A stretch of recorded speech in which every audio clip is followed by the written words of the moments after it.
కృపావరములు నానా విధములుగా ఉన్నవి గాని ఆత్మ ఒక్కడే. మరియు పరిచర్యలు నానా విధములుగా ఉన్నవి కానీ ప్రభువు ఒక్కడే. కృపావరాలు నానా విధాలుగా ఉన్నాయంట.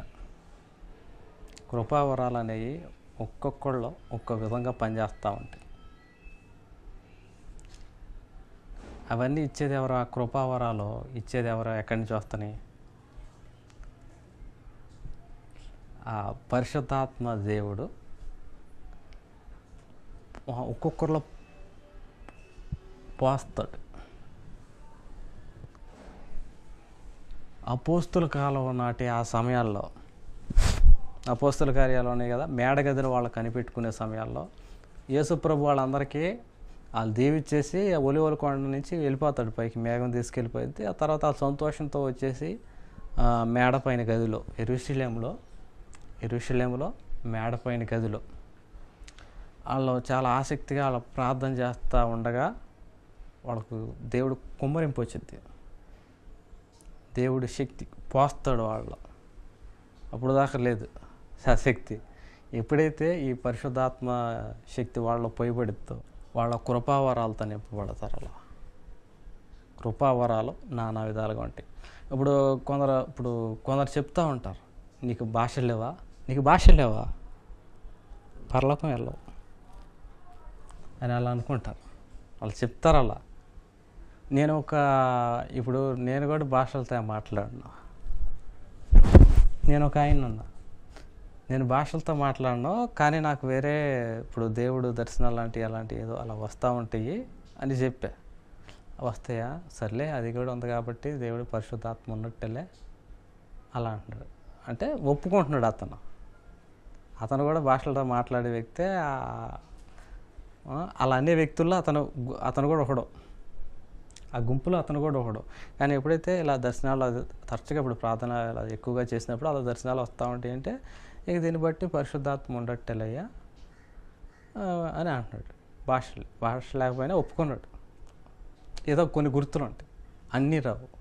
ఇప్పుడు కృపావరాలు 9 కృపావరాలు ఇంకా ఎక్కువే ఉండొచ్చు, బొచ్చుడు ఉంటాయి. ఇప్పుడు అన్నీ ఇక్కడ ఉండవు. చాలా చాలా సామర్థ్యాలు అనేవి ఉంటాయి. ఒక్కొక్కళ్ళు పుట్టుకతో వచ్చిన సామర్థ్యాలు ఉంటాయి. తర్వాత పరిశుద్ధాత్మ ఇచ్చే సామర్థ్యాలు ఉంటాయి. రకరకాల సామర్థ్యాలు ఉంటాయి. పుట్టుతో వచ్చినాయేమో చక్కగా చేయొచ్చు, చక్కగా చేస్తూ ఉంటారు. ఈ తర్వాత ఆత్మ ద్వారా వచ్చే సామర్థ్యాలను ఈ ప్రార్థన చేసి వీళ్ళు ఉన్నారుగా, ఈయన బాగా కనిపెట్టుకుని సంపాదించుకున్నారు. ఎంతో కష్టపడి పనులు గిళ్ళు అన్నీ మానేసేసుకుని దేవుడే నాకు కావాలి, మొదటగా దేవుడే కావాలి అన్నట్టుగా వీళ్ళు మేడగదిలోకి వెళ్ళిపోయి మిగతా చెత్తారం వద్దు, ఆ ఐశ్వర్యం, డబ్బులు, గిప్పులు, ఈ హోదాలు గీతాలు ఏం వద్దు, నాకు దేవుడే కావాలి అని వీళ్ళు మేడగదిలో కూర్చుంటారు. మేడగదిలో కూర్చుని వీళ్ళు సంపాదించుకుంటారు వీళ్ళ భాషల ద్వారా. ఆ టైంలో వాళ్ళు మాట్లాడిన భాషలో ఆ చుట్టుపక్కల ఉన్న యూదులు చెదిరిపోయారు. ఆ ప్రదేశాల్లో, జెరూసలేం ఆ చుట్టుపక్కల ప్రదేశాలలో చెదిరిపోయారు. వాళ్ళందరికీ కూడా వీళ్ళ మాట్లాడే భాషలు అర్థమైనాయి ఆ కాలంలో ఉన్న జనాలకి. ఆ కృపావరాలు ఏంటంటే రకరకాలుగా ఉంటాయి. అందరికీ అన్నీ రావు. ఇప్పుడు భాషలు అందరికీ రావాల్సిన అవసరత ఉండదు.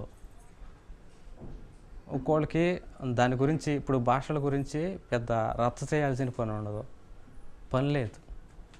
కొన్ని డినామినేషన్ వాళ్ళు గట్టిగా చెప్తారు కదా, నీకు భాషలు లేకపోతే నీకు పరలోకం లేదు, నీకు ఆత్మ లేదు ముందల, కాబట్టి నువ్వు పరలోకం వెళ్ళవు అంటారు. కాబట్టి దాని గురించి అంత వరి అవ్వాల్సిన పని లేదు. ఎందుకంటే ఎందరో భాషలతో మాట్లాడరని పౌలే అంటాడు. ఒక్కొక్కడికి ఒక్కో సామర్థ్యం. ఇప్పుడు భూమి మీద లోకంలో చాలా ఉంటాయి, ఆఫీసులు ఉంటాయి.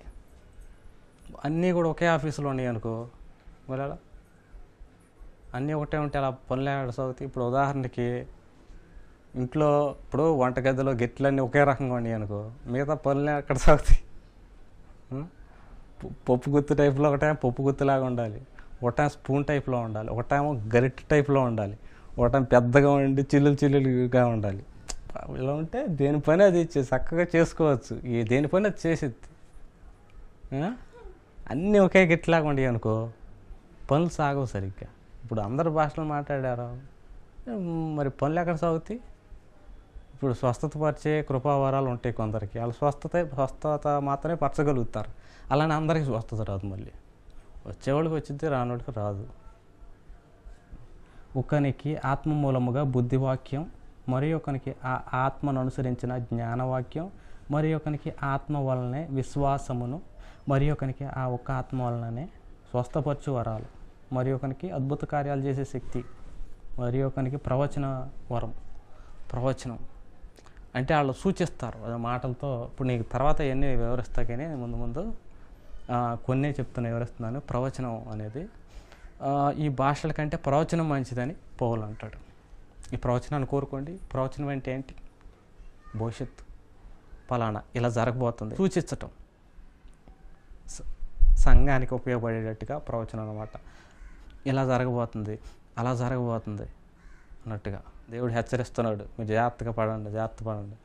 ఉపవాసంలో కూర్చుంటున్నావు కానీ నువ్వు ఉపవాసం ఉండలేదు, నువ్వు మామూలుగా ప్రార్థన చేస్తున్నావు. నువ్వు పాస్టర్ని పరిశుద్ధాత్మ దేవుడు ఎదిరించలేదా ఒక వ్యక్తిలో ఉండి అట్లా ఏంటంటే ఈ టైపులో ఉంటాయి ప్రవచనాలు. జరగబోయేవి కానీ ఈ ప్రస్తుత పరిస్థితులు కానీ చెప్తూ ఉంటాడు. లోపల పరిశుద్ధాత్మ ఉండి మాట్లాడుతూ ఉంటాడు. మరి ఒకరికి ఆత్మల వివేచన ఉండిద్దంట. అంటే ఈ పలాని వ్యక్తుల్లో అంటే ప్రార్థన చేసుకుని ఆత్మల వివేచన అంటే ఎలా ఉండిద్దంటే, ఈ వ్యక్తి ఉంటాడు. ఇప్పుడు నేనే ఉన్నాను అనుకో, నాకు ఆత్మల వివేచన ఉందనుకో, నేను ఒక గంటన్నర 2 గంటలు బాగా ప్రార్థన చేసుకున్నాను అనుకో ఉదాహరణకి. ఇవి ఏంటంటే ప్రార్థన చేసుకుంటేనే ఈ కృపావరాలు అంటే మంచిగా దండిగా పనిచేస్తాయి. ఈ ప్రార్థన లేకుండా ఉంటే అంతగా పని చేయకపోవచ్చు, అంటే కొంచెం చల్లబడతా ఉంటాయి. అలా అనుకోండి. ప్రార్థన చేసుకుని నేను ఒక వ్యక్తి దగ్గరికి వెళ్తే వాళ్ళ మనస్తత్వం ఎలా ఉంటుంది, ఎలా ఆలోచిస్తున్నారు అంటే వాళ్ళలో ఉన్న లోపాలు కానీ కాస్త అలా తెలిసిపోతూ ఉంటాయి. ఆటోమేటిక్గా అలా తెలిసిపోతూ ఉంటాయి. ఈ దేవుడి పనిలో ప్రార్థన చేస్తూ ఉంటారు కదా ఎక్కువగా, అలాంటి వాళ్ళకి ఏంటంటే తెలిసిపోతూ ఉంటుంది. మనుషులు ఎలాంటి వాళ్ళు తెలిసిపోతూ ఉంటుంది ఆత్మల వివేచనం అది. మరి ఒకరికి నానా విధ భాషలు మాట్లాడే అర్థం అంట. ఆ టైంలో వాళ్ళు మాట్లాడిన భాష ఇతరులకు అర్థమైంది ఆ టైంలో. అంటే భూ సంబంధమైన భాషే. అలాగే దేవదూతల భాషలు కూడా మాట్లాడతారంట. మరి ఒకరికి భాషల అర్థం చెప్పే శక్తి అనుగ్రహించబడి ఉన్నవి. అర్థం చెప్పేవాళ్ళు చాలా అరుదుగా ఉన్నారు, నాకు తెలిసినంత వరకు ఉన్నారు, కానీ చాలా అరుదుగా ఉన్నారు. ఇప్పుడు భాషలతో మాట్లాడేవాళ్ళు, సంఘంలో భాషలతో మాట్లాడేవాళ్ళు 2-3 కంటే ఎక్కువ ఉండకూడదు. ఇప్పుడు ఈ సంఘాల్లో ఏం చేస్తున్నారు, ఇప్పుడు సంఘాల్లో మొత్తం గోల పెడుతున్నారు. పౌలు చెప్పిన క్రమం ఏంటి, ఇక్కడ 2-3 కంటే భాషలతో మాట్లాడబాకండి, అది అల్లరి అయిపోయిద్దని పౌలు సూచించాడు. మరి ఇప్పుడు ఈ జనాలు ఏం చేస్తున్నారు, మొత్తం గోల పెడుతున్నారు. చర్చి అంతా గోల పెడుతున్నారు, భాషలు మాట్లాడుతున్నారు, పెద్దగా చేస్తున్నారు. చుట్టుపక్కల వాళ్ళేమో చెవులు బయలుపోతున్నాయని కంప్లైంట్లు. ఇతరులకి అభ్యంతరం కలిగించకూడదు, వాళ్ళని ఇసుకీయకూడదు, ఇబ్బంది పెట్టకూడదు అని వాక్యంలో ఉంది కదా. అంతా మర్యాద సాగనే ఉంటే అని బైబిల్ చెప్తుంది కదా. అంటే పౌరుల్ని ఏమో పాటిస్తే సరిపోయింది కదా. ఎందుకు అంతమంది ఊరికే భాషలతో మాట్లాడుకుంటా ఎందుకు అలా చేయటం ఎందుకని? కాబట్టి పౌలు చెప్పినట్టు చేస్తే సరిపోయింది. అయినను వీటన్నింటినీ ఆ ఆత్మ ఒక్కడే తన చిత్తము చొప్పున ప్రతివానికి ప్రత్యేకముగా పంచి ఇచ్చుచు కార్యసిద్ధి కలిగజేయుచున్నాడు. తన చిత్తము చొప్పున అంట ప్రతివానికి ప్రత్యేకంగా పనిచేస్తున్నాడు అంట, తన ఇష్టం చొప్పున. ఎవరికి ఏది అవసరమో, నాకు పలానా ప్రభా ఇదే వరం కావాలి, నాకు ఇదే కావాలని దేవుడిని ఒత్తిడి పెట్టకూడదు. నీ దేవుడైన ప్రభువును శోధించవద్దని బైబిల్లో ఉంది కదా. దీనికి అప్లై అయితే నాకు ఇదే కావాలి, నాకు ఇదే కావాలి ప్రభువా, నాకు స్వస్థపరిచే వరాలు కావాలి. ఎందుకంటే నేను స్వస్థపరిచి డబ్బులు తీసుకుందాం అనుకుంటున్నాను. మీరు అలా ప్రార్థన చేయకూడదు.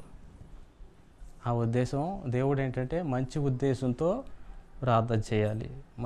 చెడ్డ ఉద్దేశంతో చేసి ఒకవేళ ఇప్పుడు అడిగి ఎప్పుడన్నా సంపాదించినా నరకానికి పోయే అవకాశం ఉంటుంది. కాబట్టి ఈ కృపావరాలు ఏంటంటే కరెంట్ షాక్ లాంటి, కరెంట్ తీగలతో సమానం.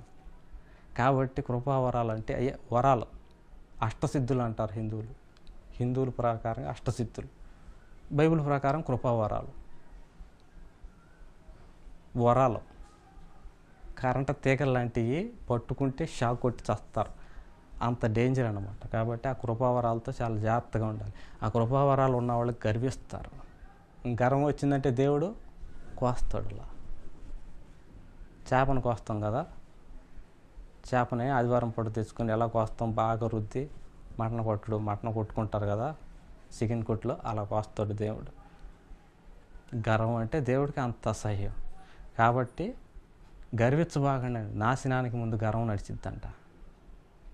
గర్వం వెళ్తా వెళ్ళిపోయి నాశనం నోట్లో దూరిపోయిద్ది. అలా ఉదాహరణకి బాగా గర్విస్తూ ఉంటున్నాం, గర్వించి అలా కొద్ది రోజులు అలా వెళ్తా ఉంటే దెబ్బ కొడతాడు దేవుడు.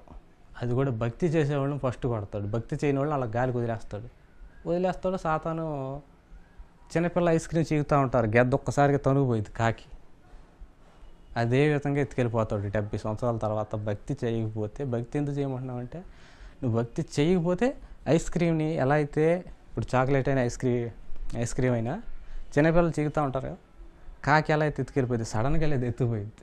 అంతకంటే దారుణంగా ఎత్తుకుపోయింది సాతాను మన ఆత్మని. 70 సంవత్సరాల తర్వాత జరిగింది ఇది. అప్పటి వరకు దేవుడు పట్టించుకోడు. నీకు నిర్ణయకాలం ఇచ్చాడు, 70 సంవత్సరాలు ఇచ్చాడు కదా. ఆ 70 సంవత్సరాల దేవుని ఎతకగలిగి పట్టుకుంటే నువ్వు ధన్యుడు అవుతావు, నువ్వైనా నేనైనా సరే. ఒకవేళ వెతకలేని పక్షంలో దేవుడిని జరిగేది ఇదే. ఐస్ క్రీమ్ని ఎలా అయితే కాకి తనుగుపోయిద్దో అలా మన ఆత్మనే సాతాను నరకానికి తీసుకెళ్ళిపోయింది. సాతాను దూతలు ఉంటాయి, అవి దిసిపోతాయి. కాబట్టి అందుకే నేను భక్తి చేయమని చెప్పేది. కృపావరాలు అంటే కరెంట్ తీగలు లాంటివి కాబట్టి వాటిని అడగాలి. అవేంటంటే సంఘం యొక్క క్షేమం, పరిశుద్ధుల గుంపు ఉంటుంది కదా, ఈ భక్తి బ్యాచ్ వాళ్ళంతా కూడా భక్తిపరంగా మంచి అలర్ట్గా ఉండటం కోసం ఈ కృపావరాలు అంటే వరాలు అనుకోండి. కృపావరాలు అంటే మళ్ళీ కన్ఫ్యూజన్ అవుతారేమో. ఈ వరాలు పరిశుద్ధాత్మ, అదే దేవుడిచ్చే శక్తి అయితే వరాలు. ఈ వరాలు ఏంటంటే ఈ బ్యాచ్ అంతా మంచి భక్తి చేసుకోవటం కోసం ఉపయోగపడేటట్టుగా ఈ వరాలు అనేవి ఉపయోగపడేటట్టుగా మనం సహకరించాలి. ఇవి మనుషుల్లో అలా పనిచేస్తూ ఉండాలి. దేవుడు నాకు కూడా చెప్పాడు కొన్ని విషయాలు. అంటే నా విషయంలో నేను మంచిగా కానీ భక్తి చేస్తే మంచి స్వస్థత వరాలు, ఈ కృపా వరాలు కొన్నిటితో నింపుతానని దేవుడు చెప్పాడు. అలా ఎవరైనా సరే, ఇప్పుడు నువ్వు నేననే ఉండదు, ఎవరైనా సరే మీరు మంచి భక్తి చేస్తూ ఉంటే దేవుడు నీకు కావాల్సింది నీకు ఇస్తాడు, నాకు కావాల్సింది నాకు ఇస్తాడు. ఎవరి పని వాళ్ళది. నీ సామర్థ్యం నీకు ఉంటుంది, అలా నా సామర్థ్యం నాకు ఉంటుంది. నువ్వు చేసే పని నువ్వు చేస్తూ ఉంటావు, నేను చేసే పని నేను చేస్తూ ఉంటాను. అలా దేవుడి పని ఏంటంటే అలా సాఫీగా అలా జరుగుతూ ఉంటుంది. కాబట్టి కృపావరాలని ఆసక్తితో మనం అడగాలి. పౌలు చెప్పినట్టుగానే ఈ కృపావరాలు అనేవి మూసివేయబడలేదు, అదే ఆగిపోయి అంటారు, ఆగిపోలేదు, అవి కొనసాగుతూనే ఉన్నాయి. ఎందుకంటే నేను చూస్తున్నాను కాబట్టి చెప్తున్నాను. ఈ స్వస్థతలో ఇవన్నీ కూడా నిజాలే. దేవుడు ఉన్నాడు, నిజంగానే ఉన్నాడు. అందుకే నేను ఈ బైబిల్ పట్టుకున్నా. దేవుడు ఉన్నాడని గుర్తులు నాకు ఉన్నాయి కాబట్టి బైబిల్ పట్టుకున్నా, లేదంటే పొరపాటు నేను పట్టుకునేవాడిని కాదు. దెయ్యం అంటూ నేను చూశాను, దెయ్యం గుర్తులు కూడా నాకు తెలిసినాయి కాబట్టే నేను ఈ బైబిల్ పట్టుకున్నా. నిజమే, దేవుడు ఉన్నాడు, దెయ్యం ఉంది అని నాకు పిచ్చ క్లారిటీ వచ్చిన తర్వాతే నేను ఈ భక్తిలోకి వచ్చా. కాబట్టి ప్రతి ఒక్కరు కూడా ఈ భక్తి మార్గాన్ని ఎన్నుకోండి. చివరికి ఉపయోగపడేది మనకి ఇది ఒకటే. మనకి ఎన్ని వాహనాలు ఉన్నా, ఎన్ని కారు బంగ్లాలు ఉన్నా, ఏది ఉన్నా కానీ అవి 70 సంవత్సరాలు మాత్రమే మనకు ఉంటాయని నీకు తెలుసు, మీకు తెలుసు, నాకు తెలుసు. సహన జీవితం అయిపోయింది, ఇంకొంచెం సహన జీవితం భక్తి కోసం ఖర్చు పెట్టండి, పరలోకం వెళ్ళటానికి ప్రయత్నించండి. దేవుడి వాక్యాన్ని దీవించి ఆశీర్వదించను కాక.